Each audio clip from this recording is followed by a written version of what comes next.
Olá, pessoal, sejam muito bem-vindos. Este nosso encontro é baseado no caderno de estudos de número 9, que foi elaborado pelo professor Dr. Marcelo Lessa, a mente por trás do projeto ENAC Turbo. E hoje, o nosso papo é sobre um tema que, olha, tira o sono de muito concurseiro: os impostos sobre transmissões. A gente vai desvendar juntos os pontos mais importantes do ITBI e do ITCMD, aqueles que realmente decidem a questão na hora da prova. E para organizar nossa conversa, a gente preparou um roteiro bem direto ao ponto. Primeiro, vamos colocar ITBI e ITCMD frente a frente para entender as diferenças. Depois, a gente mergulha em cada um deles. Na sequência, a parte mais quente, os alertas de prova com as decisões judiciais que mais caem. Aí, a gente faz aquela revisão final para consolidar tudo e fecha com uma reflexão sobre a importância desse assunto para a segurança jurídica. Vamos nessa? Então, vamos lá, direto ao ponto. Para quem se prepara para uma prova de alto nível, saber exatamente qual é a linha que separa o ITBI do ITCMD não é só um detalhe, é a base de tudo. É justamente nesse campo que as bancas, e a FGV em especial, adoram plantar aquelas pegadinhas para testar se a gente está atento mesmo. Vamos dissecar isso de uma forma bem visual. Pensa assim: de um lado, a gente tem o ITBI. Quem cobra? O município. Já o ITCMD é da galera do Estado. Essa é a primeira grande diferença. A segunda é a natureza da coisa. ITBI tem a ver com dinheiro trocando de mãos, é uma transmissão onerosa, como uma compra e venda. Já o ITCMD é o oposto, é sobre transmissão gratuita, ou seja, herança ou doação. E, por último, sobre o que incide. ITBI foca só em bens imóveis. O ITCMD, não, ele é bem mais abrangente, pega qualquer tipo de bem ou direito. Guardar esse quadro mental é o primeiro passo. Beleza, entendido o panorama geral, bora mergulhar no ITBI. A gente está falando daquele imposto municipal que aparece sempre que alguém compra uma casa, um apartamento, um terreno, enfim, qualquer transmissão de imóvel que envolva pagamento.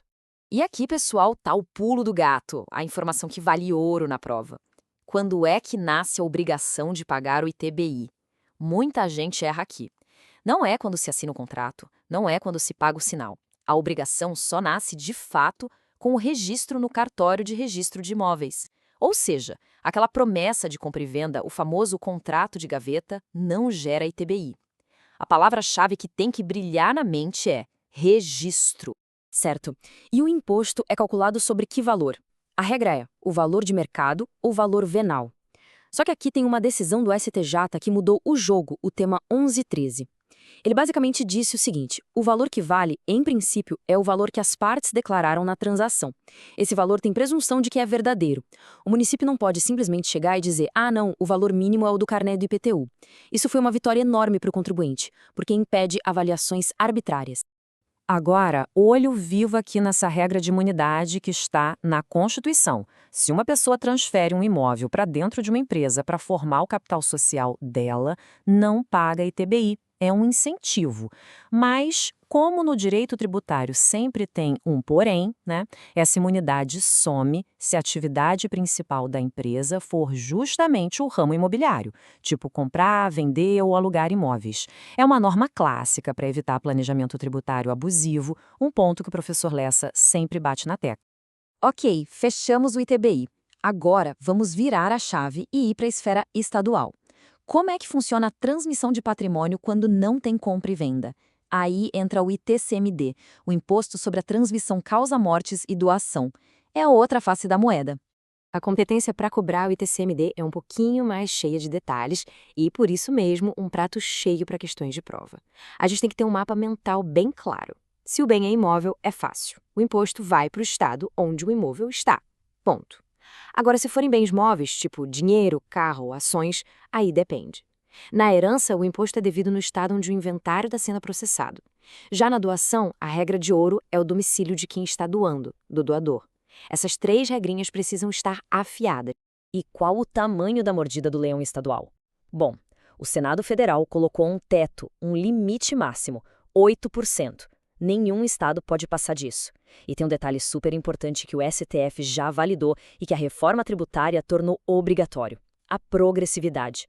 O que isso quer dizer? Que as alíquotas devem aumentar conforme o valor do bem aumenta.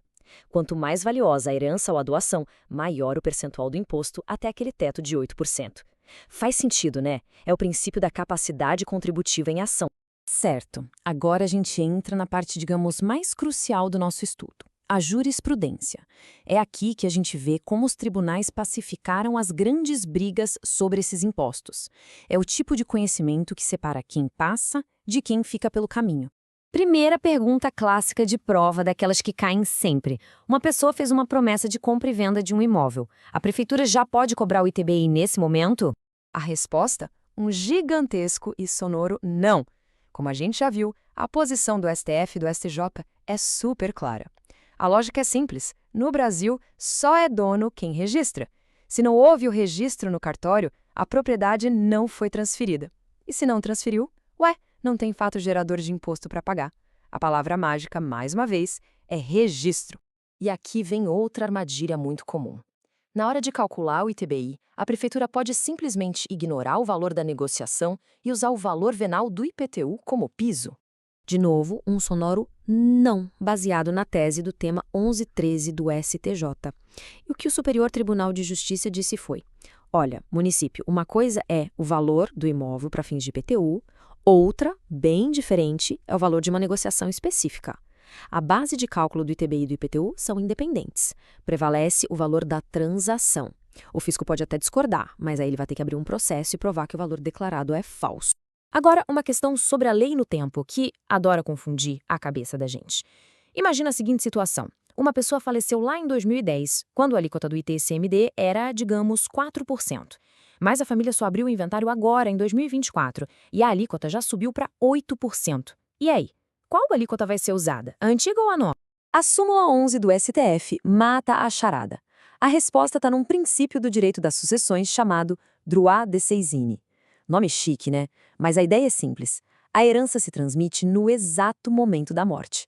É automático. Portanto, a lei e a alíquota que valem são as da data do óbito. Não importa quando o inventário foi aberto ou quando o imposto vai ser pago. A lei não pode voltar no tempo para prejudicar.